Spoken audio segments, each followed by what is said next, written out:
Yo tout le monde, c'est Alex. Je vous retrouve aujourd'hui avec une vidéo, avec une petite pile à lire des livres que j'ai empruntés récemment à la bibliothèque. Il faut savoir que j'y allais pour un roman que je vous présenterai du coup au cours de cette petite vidéo. Et que je suis repartie avec 11 romans parce que, une fois n'est pas coutume, je me suis laissée embarquer et je suis partie dans un espèce de délire où j'achetais, enfin où j'achetais pas du tout, où je prenais tout ce qui me tombait sous la main presque. Mais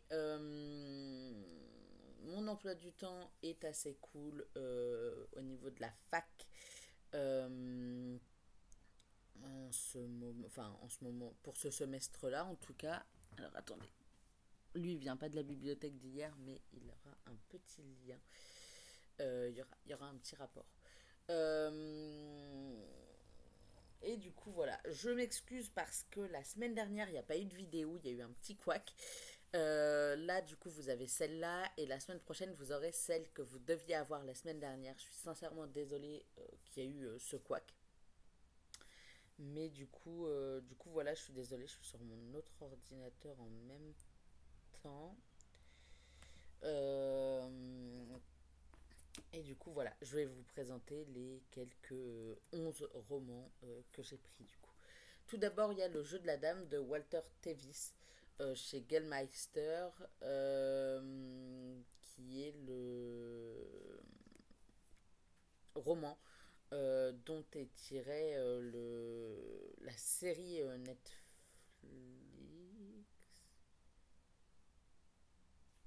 Je crois que c'est la série Netflix.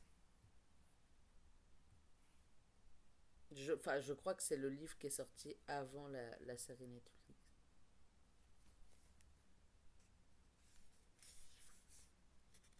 Ah, ils sont tous montés à la fin.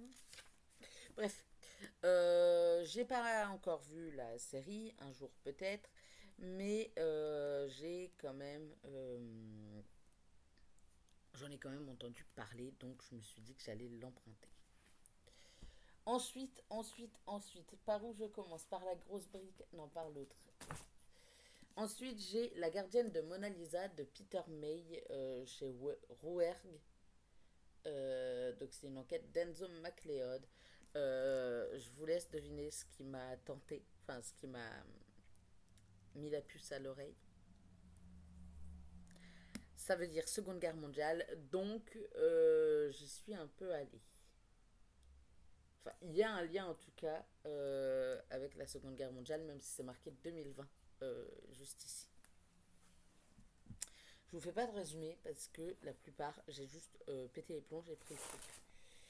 Ensuite, j'ai pris Galante de V.I. Schwab chez Lumen. Et alors là, j'ai pas lu le résumé parce qu'on sait que Lumen fait des résumés. C'est plus des résumés, il te spoil tout le bouquin. C'est le synopsis directement.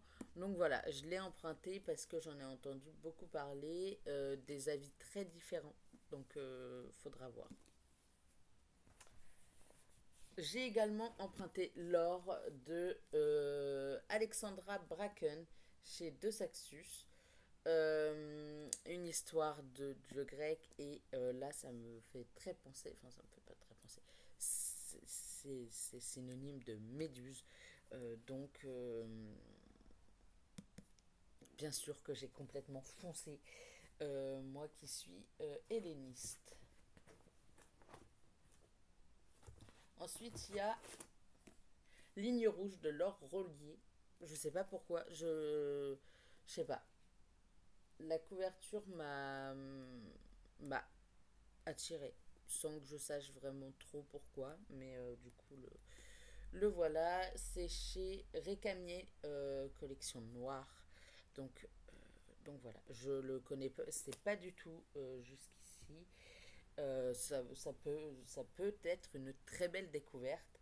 Et le roman pour lequel j'y allais de base, c'est Sept bricasses, donc en format broché, donc Le prieuré de l'oranger de Samantha Shannon chez De Saxus. Il fait, oups, je suis allée trop loin.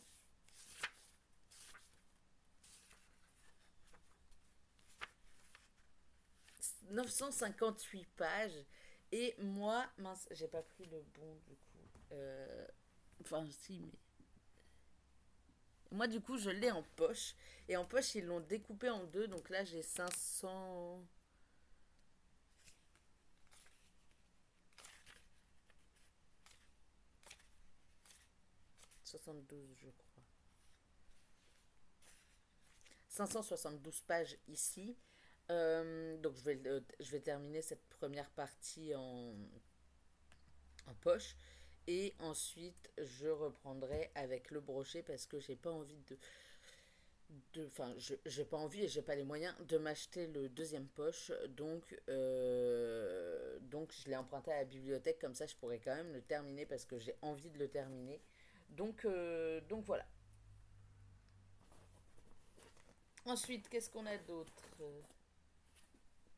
On a Le Pont des Tempêtes de Daniel L. Jensen chez Brajlon, dont j'ai entendu beaucoup parler et je me suis dit que c'était un peu l'occasion. C'est la première fois que je le vois dans une des bibliothèques du réseau Quand la mer, donc j'ai foncé, on va pas se mentir. Ensuite, qu'est-ce que j'ai pris d'autre? Alors, lui, oups, excusez-moi, il va avec quelque chose d'autre. Lui, ah bah, ils vont tous ensemble. J'ai emprunté La main de Dieu de Philippe Kerr, donc une enquête de Scott Manson aux éditions du Masque, ainsi que La feinte de l'attaquant, toujours une enquête de Scott Manson chez les éditions du Masque.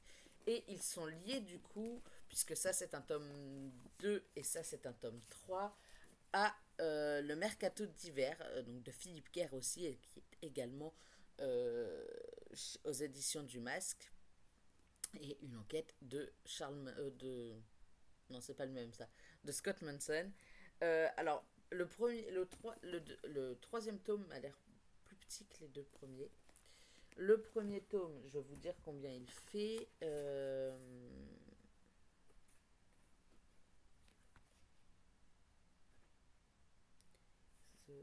Je crois que ça, c'est l'histoire.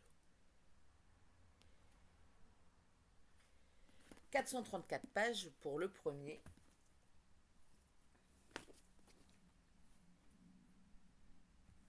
Le deuxième,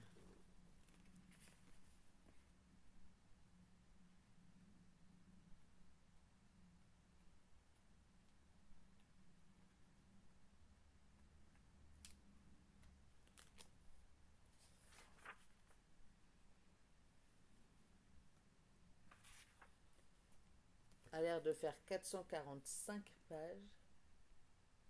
C'est ça, 445 pages. Et le troisième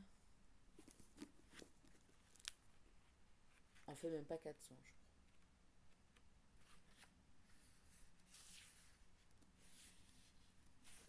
Il fait 380 pages. Ce qui me fait quand même une belle brochette de livres. Mais à tout moment, vous voyez cette vidéo et j'ai déjà fini le tome 1, même si je la tourne 2 jours avant que vous la voyez. Ensuite, j'ai pris Felix Ever After, que je veux lire depuis quelques années maintenant, chez Slalom. Je sais pas grand chose de ce livre, je me souviens pas de grand chose, et c'est tant mieux. Comme ça, je le redécouvrirai totalement. Ah oui, et il en reste un. C'est ces choses que l'on oublie. Non, ces choses qu'on n'oublie pas, pardon, il n'y a pas de que l'on. Chez Michel Lafon, euh, de Lucie Score. Je sais pas grand chose non plus à ce propos, enfin à propos de ce livre. Ça peut être intéressant de le découvrir. J'ai l'air de devoir euh, redémarrer mon ordi. Donc à voir. Il sera pas forcément dans mes. Il va être un peu dans mes priorités parce que je suis un peu beaucoup. Alors attendez, parce que Felix Ever After, du coup, je vous ai jamais dit, c'est de Kassen Calendar. Je suis un peu beaucoup sur Twitch ces derniers temps. On va pas se mentir. Et, euh, et eux, je suis notamment Asila, qui est du coup une streameuse qui est en train d'organiser son propre challenge littéraire enfin, c'est un mois par saison, donc là, la prochaine saison débute au 21 septembre, donc comment dire, le challenge commencera à ce moment-là, euh, et, euh, et du coup, il y a une histoire de points bonus si on lit des autrices. Euh, alors forcément, il n'y a pas que ça. Il y a d'autres points bonus, mais il y en a un, c'est un roman de plus de 700 pages. Il aurait pu, du coup, si j'avais pas commencé le prieuré tout de suite et que j'avais emprunté directement le gros à la bibliothèque, j'aurais eu autrice, roman de plus de 700 pages. Donc, ça aurait été fort sympathique, mais tant pis. Tant pis, tant pis, tant pis. Des autrices, je dois bien en avoir d'autres, ne serait-ce que Danielle L. Jensen, je crois que c'est une autrice, et Alexandra, j'ai oublié son nom de famille pour l'or, il me semble que c'est une autrice aussi, et je dois avoir une autre autrice quelque part. Ligne rouge, c'est une autrice. Enfin, j'ai vraiment, je pense, de quoi faire. Donc tant mieux. Je termine cette vidéo ici. J'ai très hâte de d'avoir vos avis sur celle de la semaine prochaine. N'hésitez pas à commenter, à liker, à lâcher un petit like, ou même si vous voulez pas commenter, à venir me dire en,